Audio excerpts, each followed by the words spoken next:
In this episode of Investors and Operators, we have a returning guest.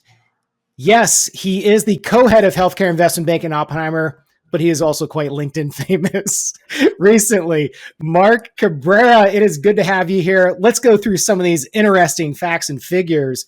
Over 160 deals, 5 private equity exits, 1 company exit, 2-time Ironman, volunteer firefighter EMT, and last but not least, a mediocre CrossFit athlete. Marc, What I'm probably best known for these days. well, uh, I have absolutely loved watching your content on LinkedIn. It's exploded, particularly over the past 3 months. We're going to talk about a lot of some of the topics that you've covered in that, but maybe just kind of start us off with what was kind of the light switch that went on for you to really kind of prompt that significant increase in LinkedIn content that's producing some awesome stories. So I probably owe you a post on this, Jordan, but the credit goes to you and your company. So when we started evaluating the social media kind of marketing channel, this was a couple years ago. Yeah. I did a post, and this was, I think, your suggestion, something kind of unique and quirky about me personally. And I posted about my very first job, which was age 14, picking tobacco in Connecticut. I made all of about $2.15 an hour. I'd show up at the fields at 7 a.m. in the morning. It is the most brutal job I've ever had. But what was interesting was after I posted that, I got this flood of feedback, either on LinkedIn, or I got it through emails. I had people call me and go, "That was amazing. Let me tell you about my first job as a newspaper delivery person." People crave the personal connection, and to me, this concept of having a personal brand, that's maybe a 23 concept. It's absolutely a 2024 concept. I love it. What in the past 3 months, now that you're doing maybe 2 to 3 posts per week and not about industry content, not about company, deal closing or someone being hired, for example, like what have you noticed about the inflow of deals and maybe just the conversations that you're having with people who you have known and the people who are new relationships, and it might be, a potential seller of a business you might get hired on. Yeah. How has it changed the level of and quality of, just deal sourcing?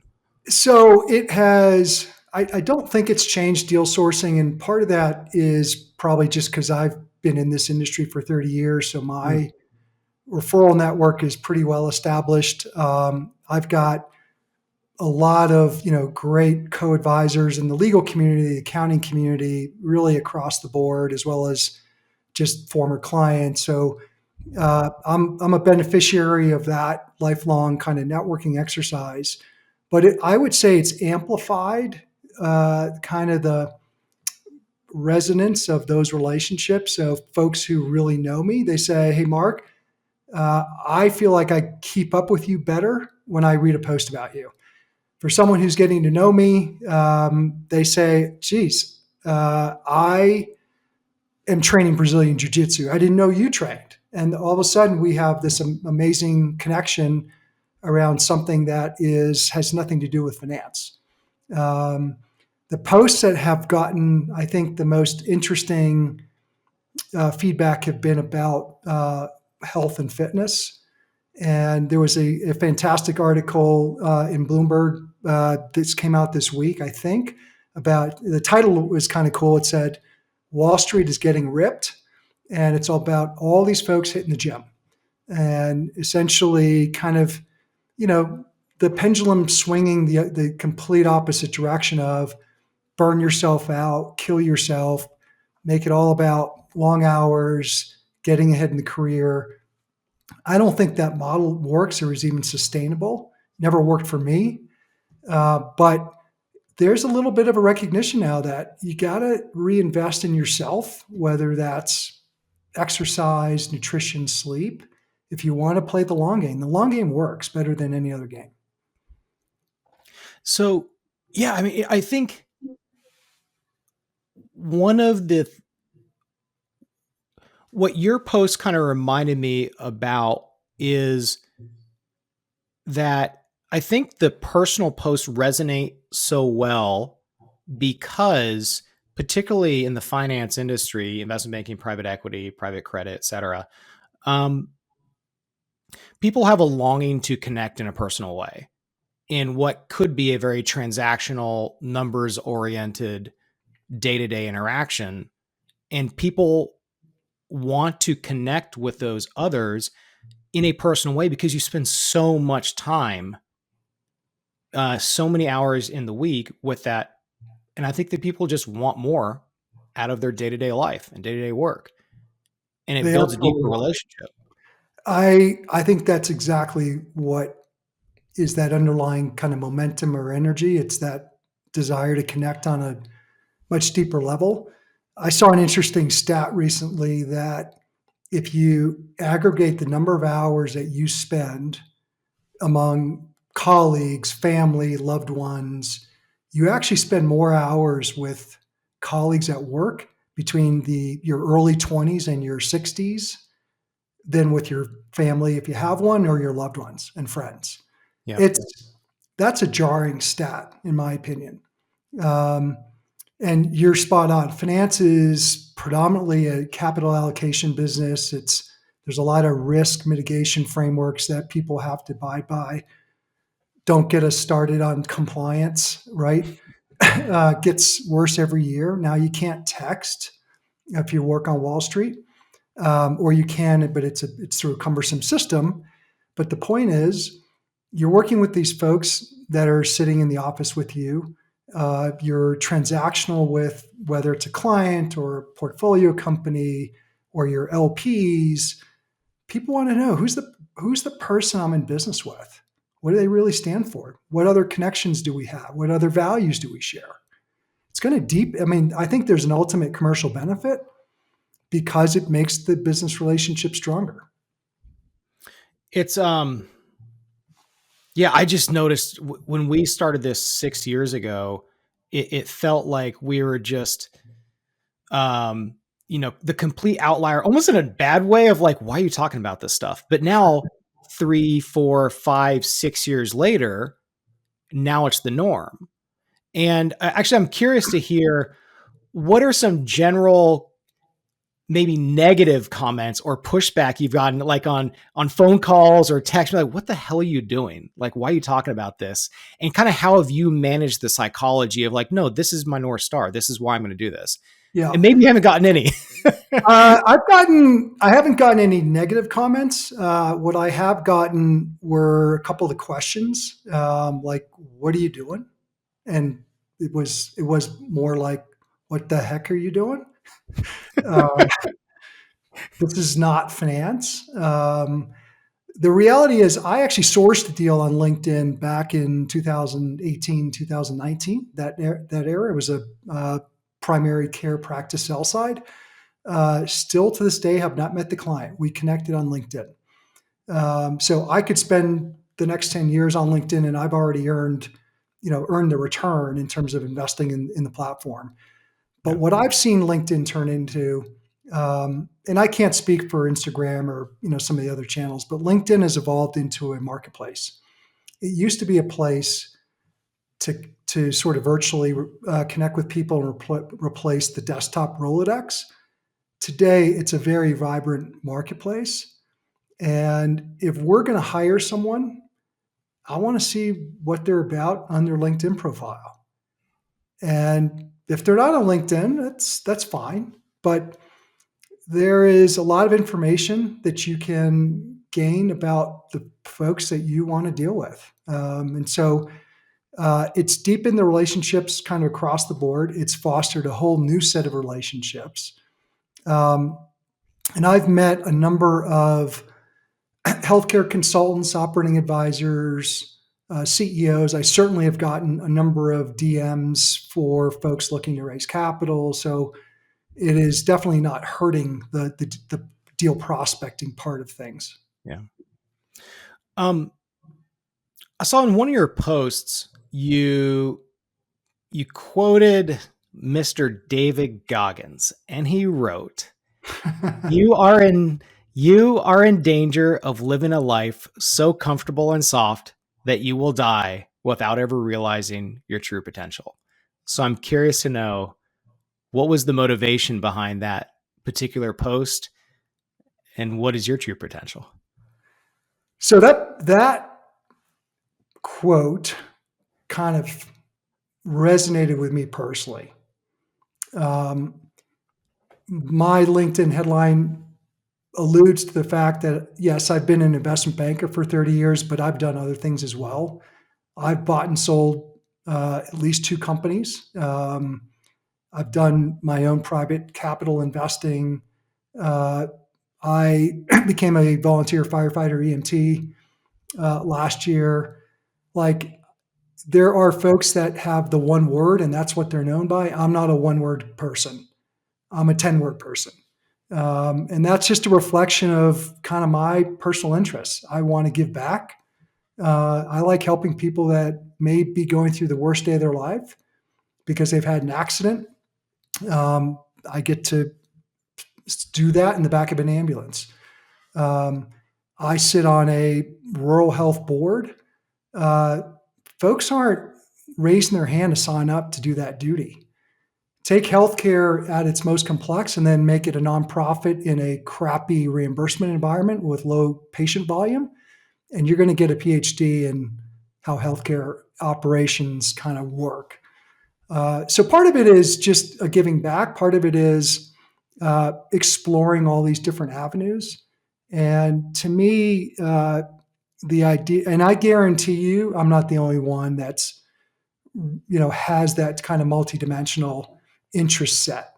A lot of people I connect with that are in private equity, investment banking, accountants, lawyers, anyone in the deal world. A lot of times we're talking about fitness. Like, hey, we're in our 50s, we're in our 40s. What are you doing?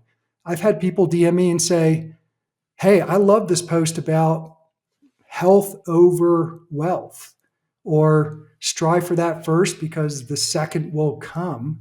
And they're telling me how they stopped drinking or they cleaned up their diet. That to me is awesome. You're talking to someone on a much deeper level, I think, when you hit on those topics. What what do you think are I love that concept of like, you're not a one word person, you're a 10-word person. And I That's think me.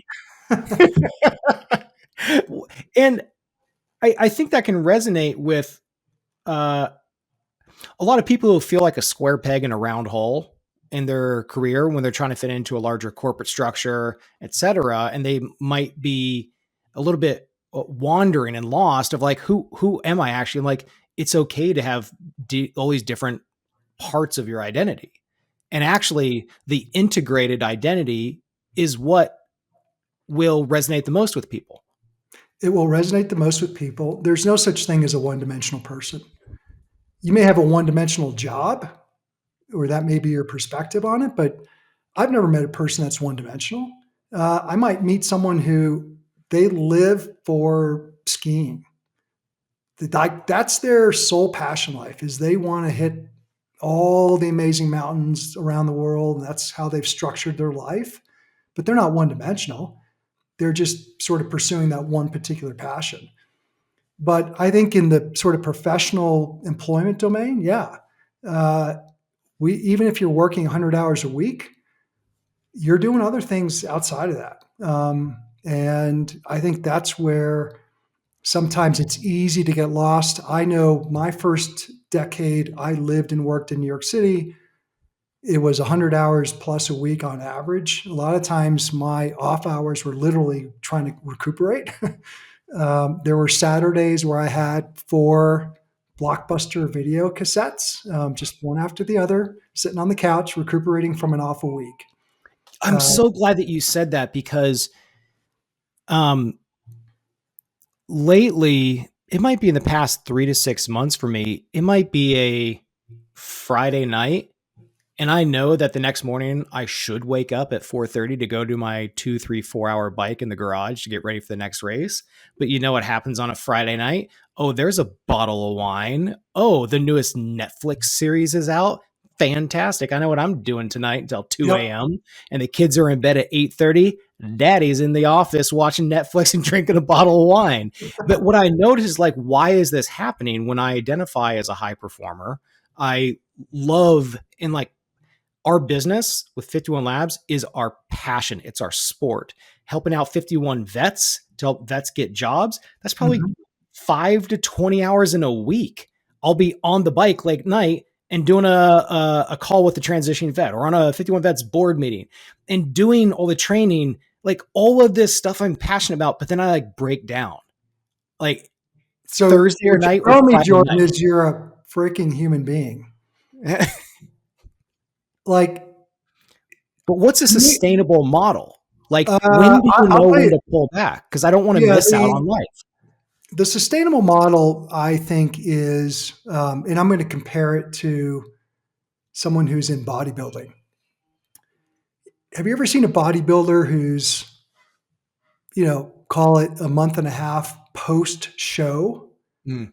They don't look And like they just, bodybuilders. Yeah, I mean, you cannot sustain the nutrition, the fitness, the sleep, all the things that you do to get ready for a show so that you can sort of display yourself at absolute optimal peak physical performance. It's impossible. You see interviews with movie stars that got ripped in 90 days for some action role or whatever, where they're displaying their physique. They all say you cannot do it full time. And I think that is misconception the average person has. It's, oh, geez, I just ate 2 donuts. I shouldn't have done that. And there's this whole story you tell yourself that maybe you aren't a high performer, or you get in this kind of negative self-talk. So my view is, 80% should be the goal. 20% should be the slack. If you're a really high performer, maybe it's 90-10. I don't know anyone who can sustain 100%. So where that shows up for folks is different ways. So for me, I can totally relate to that scenario. Like, there's a nice bottle of Cabernet sitting on the shelf. I'm not a big drinker, so I don't have that temptation, but I can tell you a couple of great Netflix shows, and I want to watch two in a row on a Friday night with the yeah. blue light kind of jazzing up my brain while I'm in bed. And I can tell you my sleep isn't great, but so what? I'm still going to wake up and hit the gym or hit the hike or hit the ride. Well, what I notice is that on the Saturday morning when, okay, God, I'm not going to wake up at 5. I'll just do it tonight after the kids are in bed on Saturday. But guess what? Like, because I went to bed at 1, 2, then I'm not energetic for the 4 and 7-year-old who are jumping on the bed at 7 a.m. Right. and want to go Before you out want them and to. but I'm trying to find a model that a sustainable model that works to integrate all of this stuff. But then, like when I think it's almost like everything's a sprint. And I don't know why the mentality of why everything feels like it has to be a sprint when so much of my life is marathon training, Ironman training, which is the exact opposite of a It is. sprint. It's totally opposite. I mean, the problem, and I think that's a great analogy, Jordan.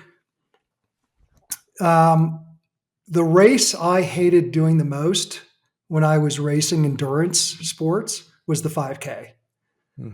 It's, if you're good, it's 16, 17 minutes of pure suffering. If you're mediocre, it's 19, 20. But it is brutal. But give me a half Ironman where I can actually walk up to the aid station, but then get back on the run. I love half Ironmans. I could even get away with the 10K because you can sort of moderate your pace. And I really just think you have to build into your own schedule that slack. And that slack might be today I'm blowing off my session, but tomorrow I'll do an extra half a session. Like whatever it is, it's more about the long term. And when I say long term, I'm talking 10, 20 years long term consistency. It's not the daily, um, I got everything done today on Friday. I still struggle with that. I mean, there are days that, I've got X number of things I want to get done fitness wise. And my son says, hey, can we go through the football? 100%.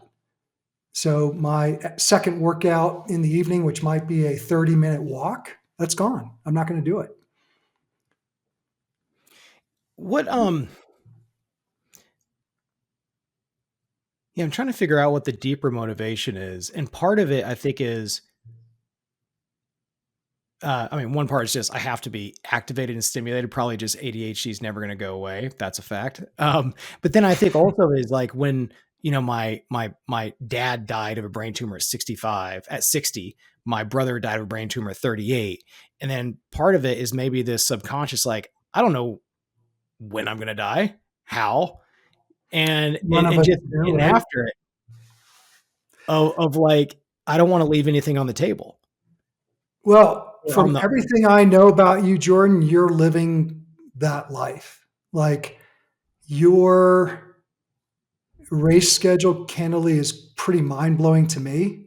I'm not a one word guy, but I can be somewhat one dimensional. So when I was doing Ironman and half Ironman, it was, I didn't have a family. It was work, training. It was tough to really do everything. Today, life's a little bit more involved, with nonprofit work, shifts at the fire department, regular deal business. So I have to kind of pick and choose. And time boundaries are way more important today than they used to be. But part of it is, for me, motivationally, is what I call the obituary identity. Like, what would you want? Like, I live in a small town now. It's a tiny paper. Everybody reads it. They have obituaries. Like, what would I want the obituary to say if I took the wrong turn on the ski mountain?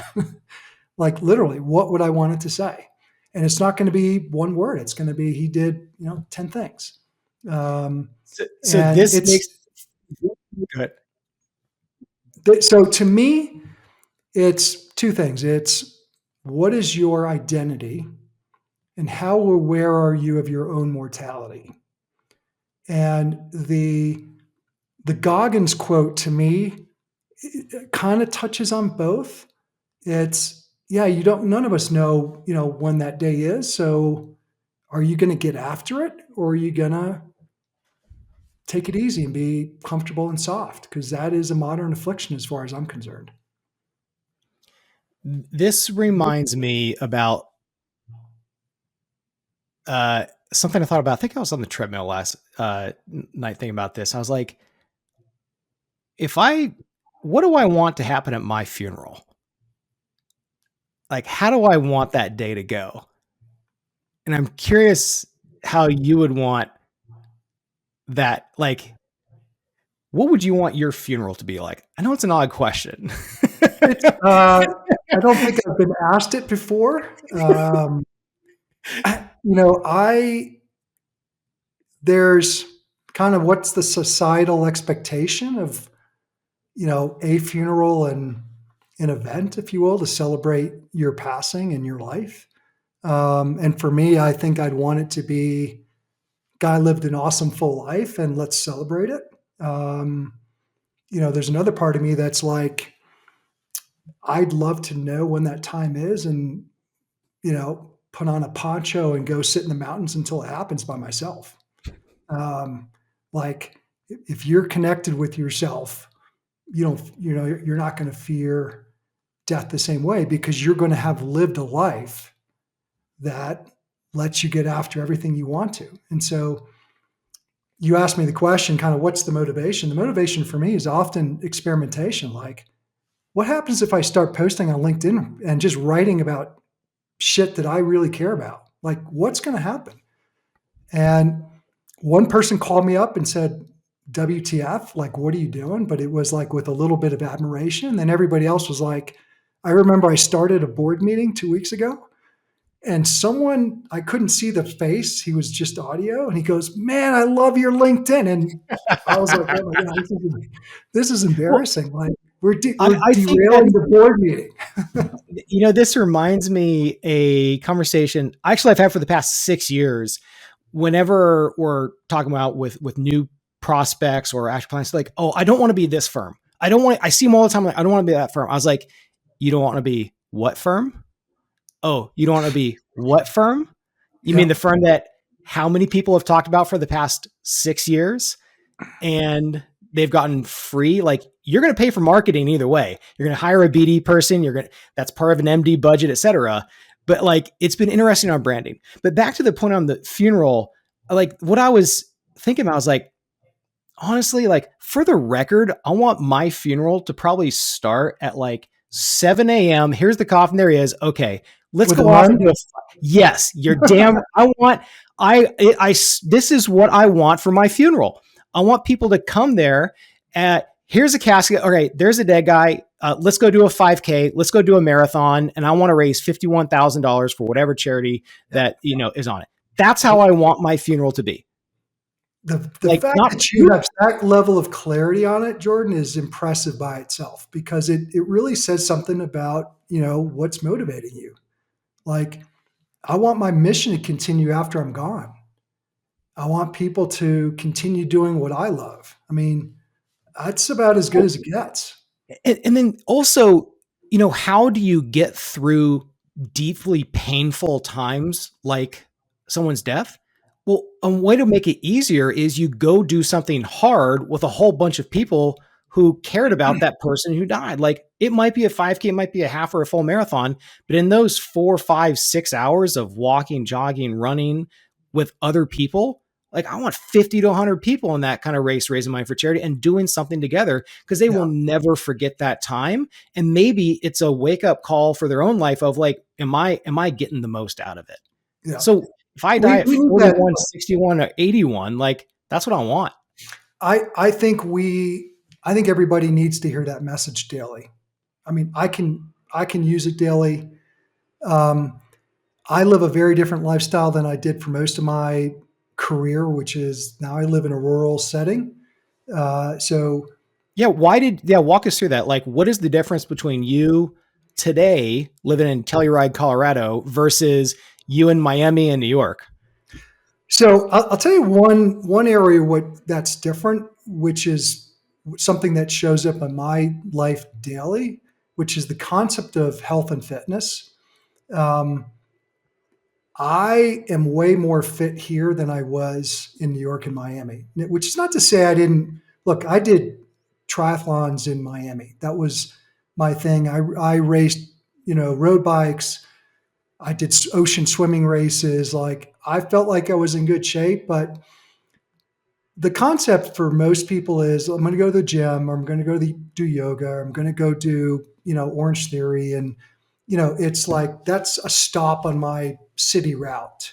Um, it's somewhat compartmentalized. And when I got here, that kind of model was turned upside down. Yes, I go to CrossFit here a couple times a week, but fitness here is let's go do a hike, let's go do a mountain bike, let's go climb a 14er. It's much more integrated into how people live their lives here.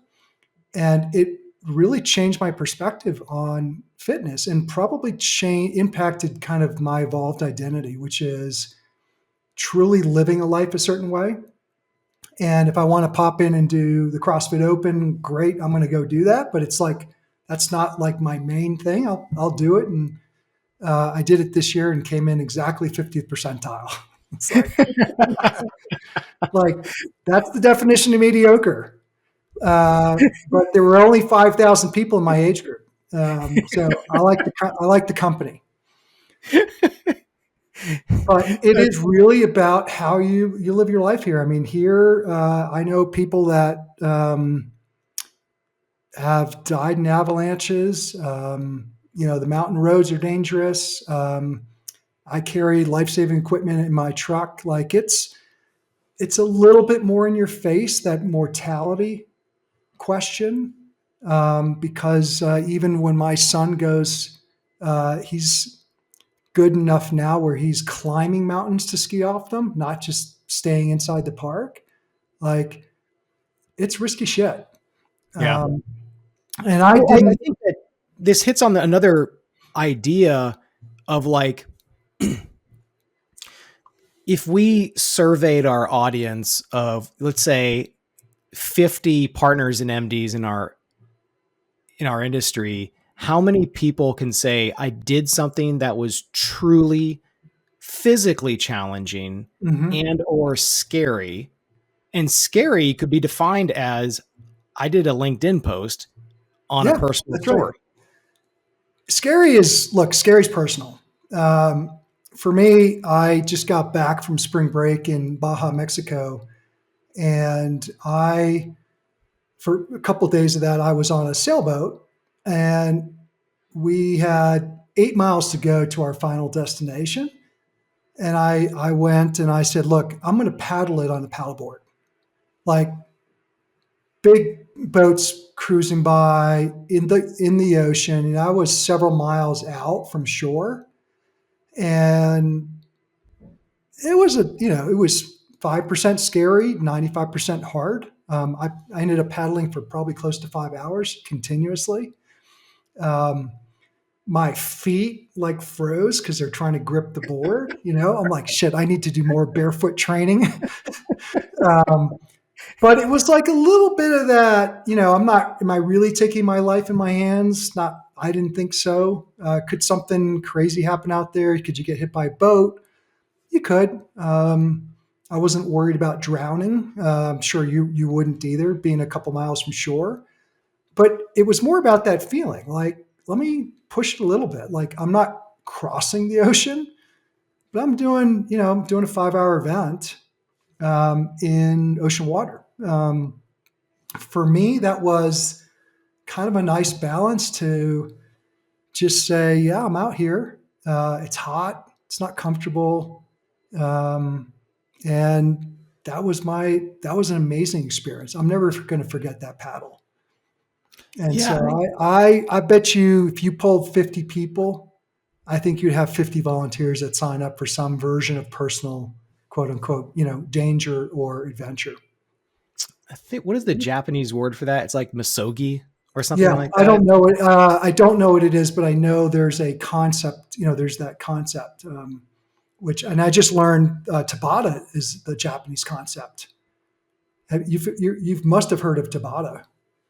I mean, you're talking to an average athlete, not a learned athlete. Tabata, which I thought some quirky trainer just made up the term, but typically it's 20 seconds on, 10 seconds off. And so in CrossFit, it might be 4 minutes of Tabata, Mm. 20 seconds on, 10 minutes of off, and you might be doing burpees or sit-ups or whatever.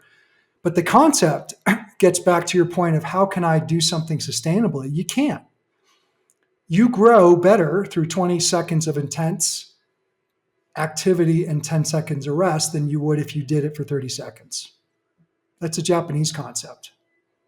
That is, yeah, and that's the whole high low, like when you're doing high low interval training on a long bike or something like that. Yeah. Or Which from what I understand, and believe me, I'm not a sort of fitness guru, but my understanding is the most effective way to build VO2 max yeah, is, a couple minutes of whatever it is, zone 5 or 6, right? Followed by a rest interval. But you do that a couple times a week.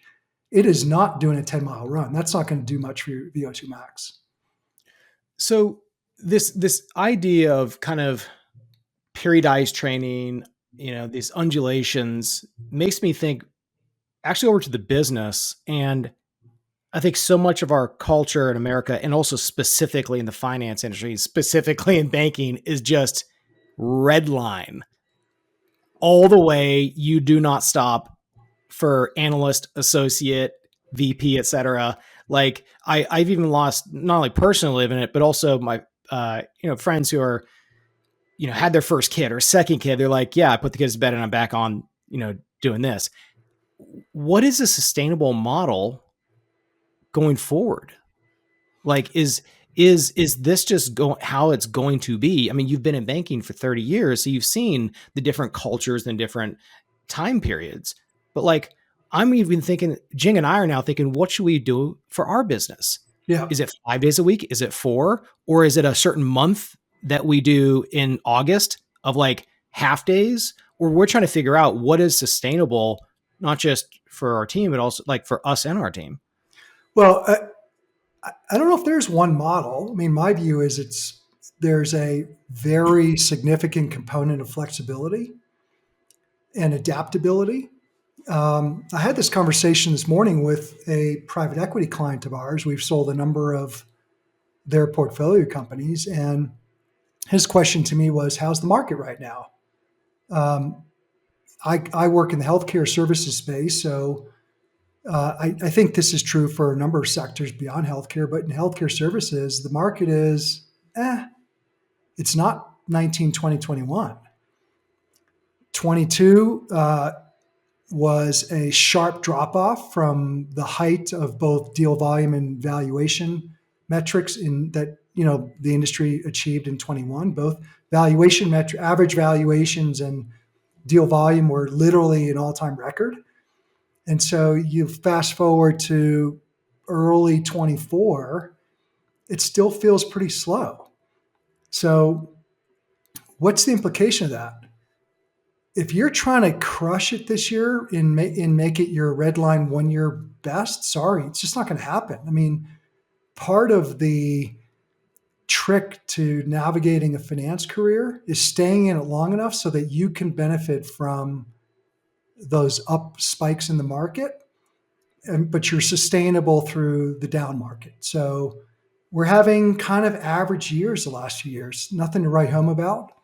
Um, And if you're kind of swimming against the current and saying, I'm going to redline this year, you're going to burn out. That's my own view. Like, you will suffer the potential to burn out. Like, you got to go with the flow. I mean, I don't do anything particularly special.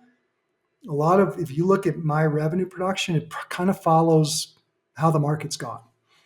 Yeah. And I Well, think a recognition of that is a self-awareness that's pretty important to have.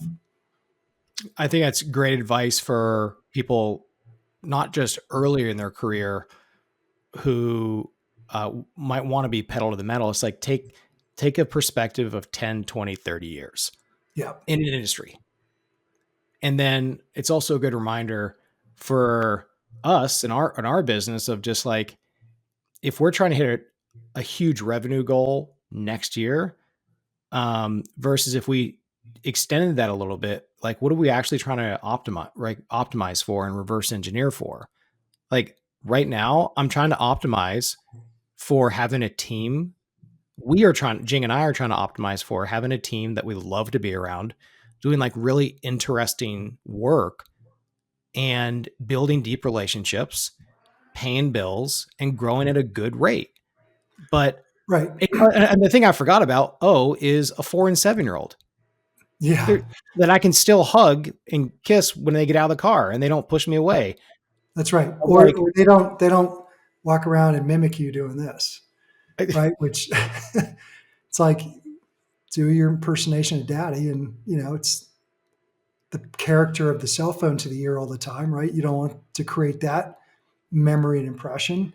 So what's really interesting about what you just said is, if you threw out the revenue goal and you just focused on reinvesting in the harmony and growth of the team, and really just optimizing the team dynamic, I think what would happen is over a decade, you're going to see revenue growth. Like, I don't think those two things can happen without the other. And that's kind of my view. Is I don't look at one particular year of revenue. I look at 10 years. Now, 2 years might account for 40% of it, and that's because of the market. yeah, But what that really means is the team is so solid, people are happy. They're not out shopping their CV. And so when that busy period shows up, you're ready to dig in and maintain your market share, and everybody benefits. But then when it's slower, it's like, hey, what are you doing this weekend? You want to ski? I actually just went skiing with one of my teammates. She texted me. She's like, I'm in the area. You want to go skiing? We went skiing for half a day. That is awesome, because it's this realization of like, I think LFM Capital posted this on LinkedIn in one of their posts. They're like, we hire people based on who we would want to go on vacation with. Like, Yeah, that's do I truly want to be around right. somebody? That's you've heard of the airport test, right? Which Yeah. is probably a pretty low bar, because you can always say, "Sorry, I can't get you into the United Club today." Uh, I used up all my guest passes. But yeah, could you hang out on a sailboat for 3 days with someone, where you're waking up and person A is getting coffee, you're getting tea, and the other, and you're like immediately want to talk to these folks and start your day that way? That's a pretty significant testament to the type of team and culture that you're creating. How do you think about values, and maybe team values? Because we just went through a recent cycle where we were going to hire one, we hired three people. They were awesome. But this is the first time in 6 years that we've been this intentional about Mm-hmm. what our values are and are not. And we're very explicit about what that means. And so, for example, one of the core values, our first value, is that we are passionate about our craft. And Mm-hmm. what that means is we show a graph of like two juniors start at the same day, first day of the year, first week. One does this many hours, one does this many hours, one does this many hours. Don't think about money. Only think about skills, insights, depth of relationships. And we ask them, which person do you want to be?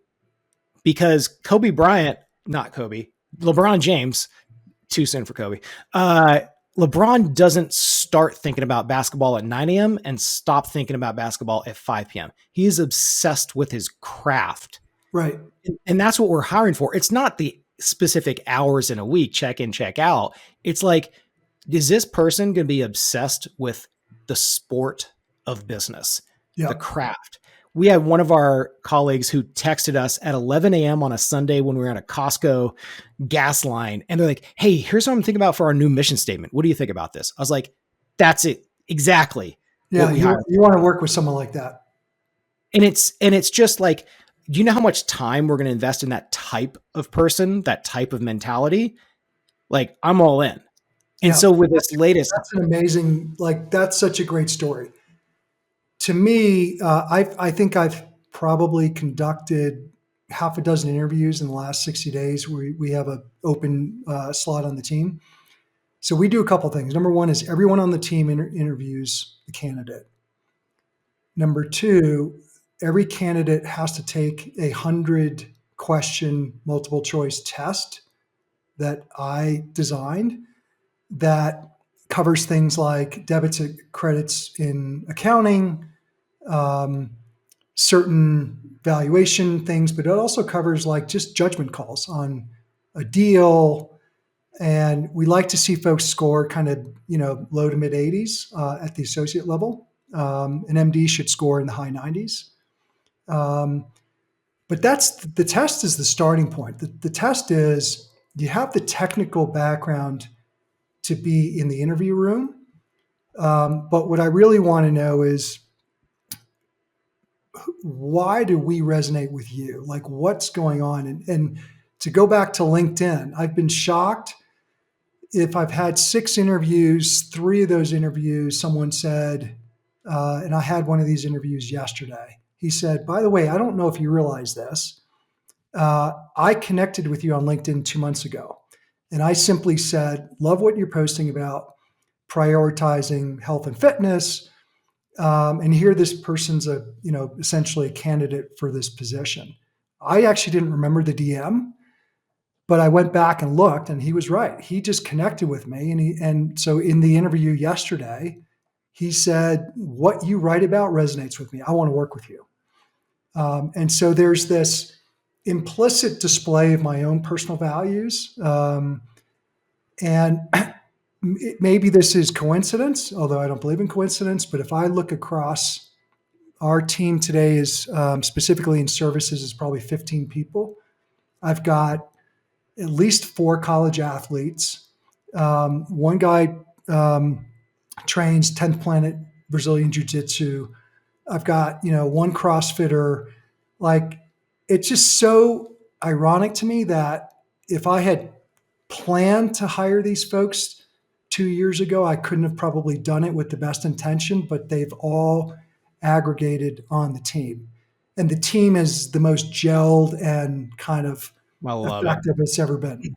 It's God, that reminds me of in this latest cycle, we probably reviewed 200 plus resumes. And I used to think people made it up when they said they start at the bottom of the resume, but I actually start at the bottom of the resume to see what's interesting about them.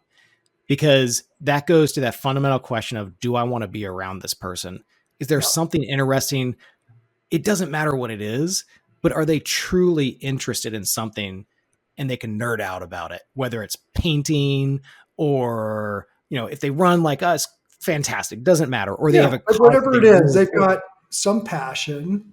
yeah. And I'll tell you what, I mean, this has been a very hard lesson for me to learn. The biggest mistake I've made in hiring has been hiring the wrong person. Like that has been such a killer, such a downer for the rest of the team. And it's typically not something you might flesh out in a discussion about values, but the fundamental root cause was a misalignment of values. So a silly example might be, even though we're not supposed to text, right? It's that responsiveness of an email or a text message. If I email someone on a Friday night at 10 o'clock, even if they're enjoying some wine and a Netflix show, they're going to email me back. And so I remember one person I hired, this was thankfully a few years ago, right? Zero response, sometimes for 2 days. And I said, that is just a reflection of a different set of values. Yeah. And so I do think that that kind of core alignment of values is what is really going to make or break the team. There's different ways to kind of elicit that, but I think your focus on it is really what company culture is all about. And we've also started to realize that sometimes a person can, or our company and the person can just not be a mutual fit. And it's that recognition that our particular company values, our particular mission is just not aligned. And it's okay. It's totally A particular okay. person might succeed in a completely different environment. We've had people who we hired and they were insanely high potential, but they couldn't, it wasn't a fit with a less structured, hey, Yeah. don't work on 2 clients, you're going to work on 4. You're not only going to do video, you're going to do websites, video, everything. And you're going to have to learn how to be a Swiss Army knife, but their personality truly needed larger structure, narrowly defined, and maybe a couple years down the road, they could go to a smaller company. But it was almost that recognition of hey, people are different fits for different types of companies. They absolutely Not are. to take it personally. No, and where I think you see that really well is on LinkedIn. I mean, the number of folks offering coaching services, it's pretty mind blowing. I mean, there's a lot of very accomplished, focused, but if I'm going to, let's say, hire a business coach on LinkedIn, I might look at a profile and go, wow, what a set of credentials, but I hate that color and font in the profile.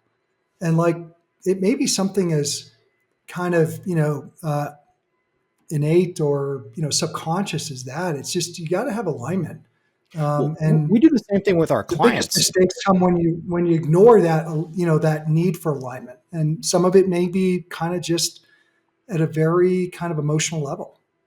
That is exactly right. And also for clients of now at year 6 and over 80 projects, we Hmm. sometimes realize in the discovery calls, like, great private equity firm, super successful. Yes, they have money. Yes, it'll pay bills. But can we run our playbook with them? Yeah, And sometimes it's like it's not going to be a win-win. And do we it, want it, to it, spend the it next may not. 12 months doing that? And you know what? The better you get at your craft, the more that alignment of your process with the client is going to be more critical. The worst experience I've ever had in my career, by far, is an upset client.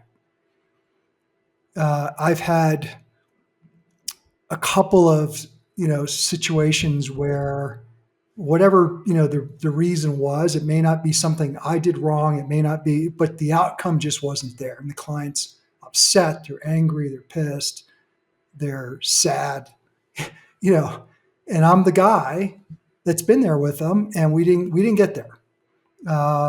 That's a terrible feeling for someone like me who's in the service business. I want to deliver the outcome.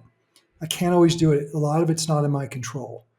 Um, but if anyone in that space has been there, it's a Yeah. pretty crappy feeling. So um, I think staying focused on optimizing your own craft and how you do it. We have a very specific process for our sell sides. We kind of over prepare companies to do it. We've seen the opposite, and we've had situations where we get hired because a company says we worked with another firm, we didn't have a successful deal. They start working with us, and one of the first things I almost always hear is, "Wow, your upfront prep process is pretty intense." They're not telling me they love it; they're just pointing out there's a lot that goes into how we prep a company because Yeah. selfishly, I don't want to show up unprepared. I've been through that. I've had emotional kind of scars from being in those situations where you're like, oh crap, I should have thought of that. And that's the learning process, right? So, Well, maybe kind of shifting gears and kind of, ending this on a note of looking toward the future. In the past couple of years, made a significant change by moving the family to mhm. Colorado. And, you know, you look and seem incredibly vibrant, healthy, re-energized. What do you think the next version of you looks like, is doing, feels like 5 or 10 years from now? um, I think that I'm evolving that identity. If you want to use that word, or I'm using that word. Uh, I think I'm evolving that identity today because I'm a big believer in, and I heard this on a Kyle Kingsbury podcast recently about the concept of multiple lives. Um, so, my first life was literally working on Wall Street in New York City for a decade. My second life was getting connected with endurance sports and have just understanding that kind of physical, mental connection with self and how that can translate into more sustainability. I'm probably on a third life or starting that right now. Some of the endeavors I've undertaken, like nonprofit board work, CEO mentoring, things like that, those are relatively new. But it's probably going to be some expansion of my 10 words, um, and kind of feeling where that goes to. I think it's really tough. And look, we've all paid our dues. I know you were investment banking, I think, analyst and associate. Yeah. Uh, 6 years, 2 months, 8 days. yeah, 36 hours. um, like we've paid our dues. We know what the grind is like. We don't have to do that anymore. We can kind of control our destiny a little bit better. And I think I'm a big believer in going to where you resonate, where you get that sort of internal vibration. I love investing. I've love working with talented managers. So I continue to look at backing managers really in the small cap space. Um, I love working with talented CEOs, and so I do some mentoring for CEOs. Like it's it's somewhat ill defined, but it'll evolve into something that I think is meaningful over time. And Yeah. to me, one of the biggest eye openers was this concept that you could have a career into your 70s and 80s. Because when I started on Wall Street, I was 22 or 23. Most of the folks that I know who had made it were sort of exiting in their 40s and 50s.